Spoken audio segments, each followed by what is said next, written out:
tout le monde et re-bienvenue dans ma chaîne, je suis Diane Désiel et aujourd'hui, comme promis, je vous reviens avec la construction du petit pantalon pour enfants. On est prêt pour faire notre base de pantalon à taille élastique pour enfants et je vais faire encore une fois la taille 4. Alors vous allez utiliser encore une fois les mesures de l'enfant pour lequel vous voulez faire la base ainsi que le tableau pour utiliser les mesures qu'on n'a pas prises sur l'enfant. Maintenant, sur notre pièce de papier, on va venir tracer une grande ligne qui va se trouver être le centre de nos jambes de pantalon dos et devant et le droit fil. Après avoir tracé notre ligne centrale, on va pouvoir tracer les différents niveaux dont on aura besoin pour faire la base de pantalon. On peut tout de suite commencer en traçant pour le bas du pantalon une ligne à l'équerre de chaque côté de notre droit fil. Maintenant, pour la prochaine mesure qui va être tout de suite le niveau de la taille, je retourne sur mon tableau et je vais ici trouver la hauteur latérale taille jusqu'au plancher. Pour le 4 ans, c'est 63 cm. Mais comme je ne veux pas que mon pantalon y aille toucher jusqu'à terre, je vais réduire ce 63 à 60 cm. Donc, je lui enlève 3 cm et je vais venir le mesurer sur ma ligne centrale. À partir de ce point, je vais également tracer une ligne à l'équerre de chaque côté. La prochaine mesure qu'on aura besoin, ça va être la mesure de la taille jusqu'au niveau de la fourche. Et si vous vous souvenez, quand on a fait le gabarit pour femmes, cette mesure doit être prise lorsqu'on est assis à partir de la taille sur la latérale jusqu'au niveau de la chaise. Ici, pour la grandeur 4 ans, j'ai 17,5 cm. Une fois la hauteur de la fourche trouvée, on peut aussi tracer une ligne à l'équerre de chaque côté. Le dernier niveau qu'on aura besoin, c'est celui du niveau des genoux. Et si vous regardez encore une fois sur le tableau, vous aurez une mesure de taille au genou de 35 cm. Et de ce point, on trace également une ligne à l'équerre de chaque côté.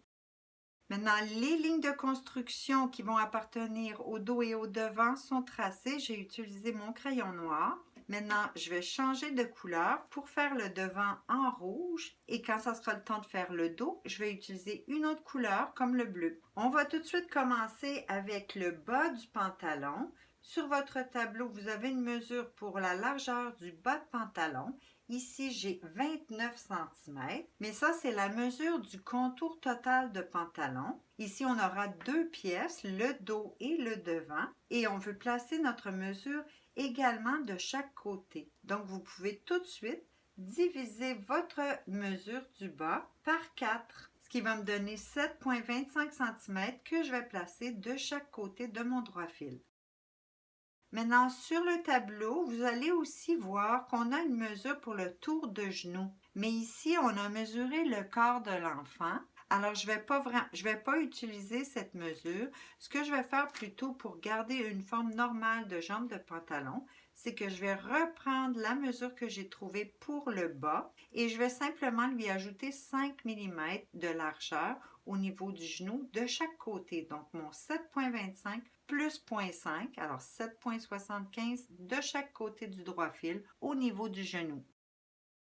On est rendu au niveau de la fourche. Alors ici, vous allez utiliser les mesures de hanche de l'enfant. Et moi, pour la grandeur 4 ans, j'ai une mesure de 62 cm. Maintenant, comme la majorité des autres constructions qu'on a fait, la pièce de patron va être un quart d'un pantalon complet. Mais cette fois, comme je veux distribuer de chaque côté de mon droit fil, je vais tout de suite diviser ma mesure de hanche par 8.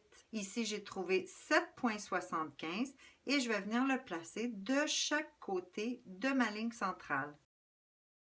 Maintenant, comme je voulais faire une petite recette de pantalon qui va rester toute simple, je vais vous donner une mesure fixe pour l'extension de la fourche ou la partie courbée de la fourche. Aujourd'hui, pour ce groupe d'âge, je vais utiliser une mesure de 3 cm. Si vous faites le patron pour un groupe d'âge plus petit, vous pouvez réduire jusqu'à environ 2,5 cm. Et si vous le faites pour un groupe d'âge plus grand, vous pouvez aller jusqu'à 3,5 ou 4 cm. Maintenant, si vous vous souvenez, je vous ai dit de simplement diviser la mesure de hanche par 8. Donc, on a placé 1/8 de chaque côté. C'est maintenant le temps d'ajouter de l'aisance et vous allez le faire sur le côté latéral en ajoutant 1 cm d'aisance. On va maintenant relier les points. Alors, le bas du pantalon avec le niveau du genou et le niveau de genou avec le niveau de la fourche. On va aussi tracer l'entrejambe. Alors, on va commencer par tracer la ligne du bas au niveau du genou.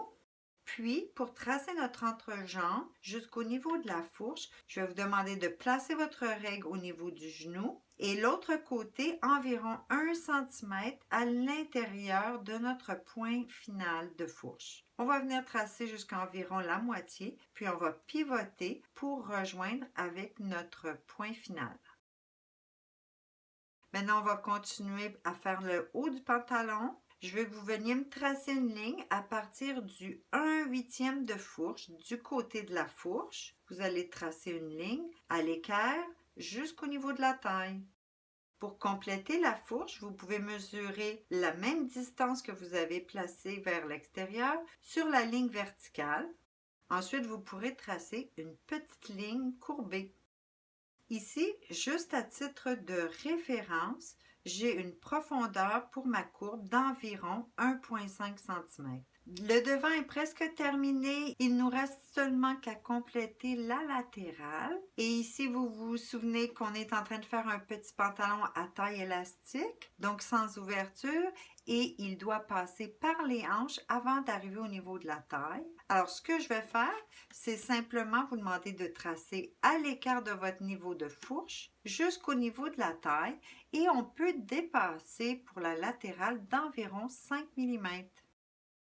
Maintenant, à partir de ce point, je veux que vous veniez faire une petite ligne courbée, mais très légère, qui part de ce point puis qui va aller jusque peut-être 1 cm après le droit fil.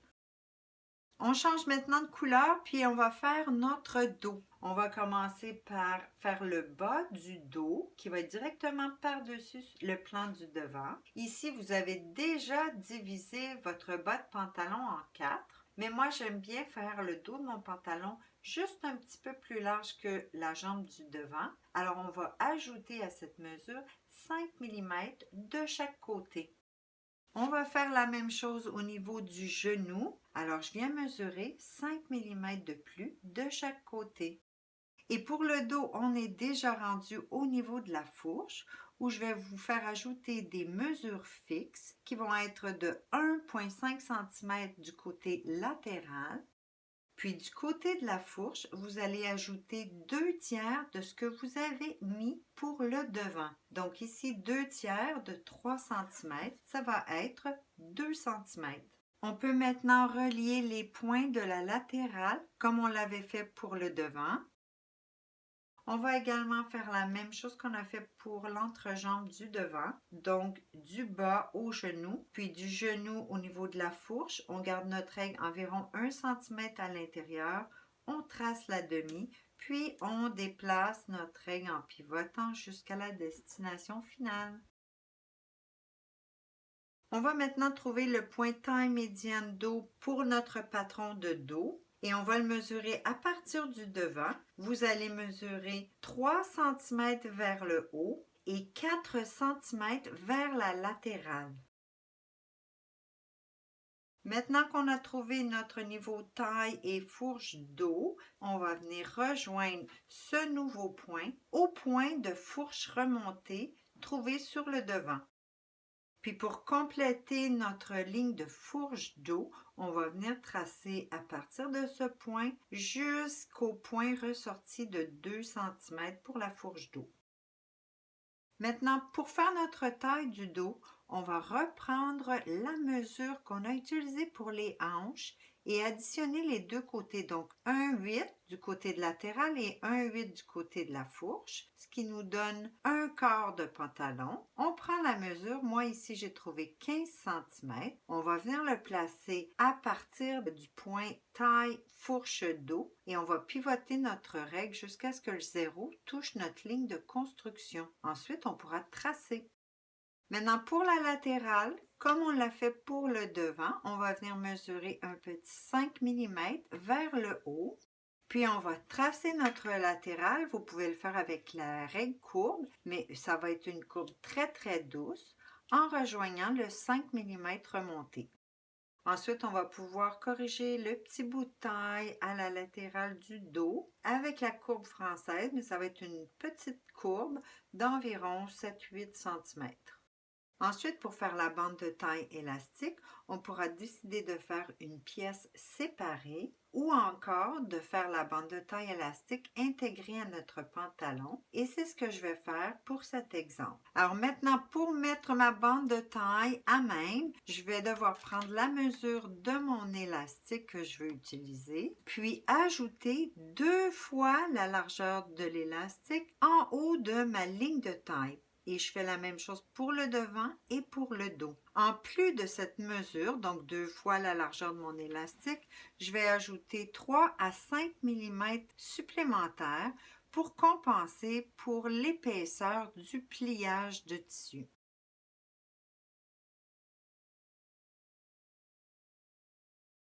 Ici, il faut voir la partie qu'on vient de tracer. Alors, 2 fois la largeur de l'élastique plus 3 à 5 mm. Il faut voir cette partie comme si c'était une petite boîte pour insérer notre élastique.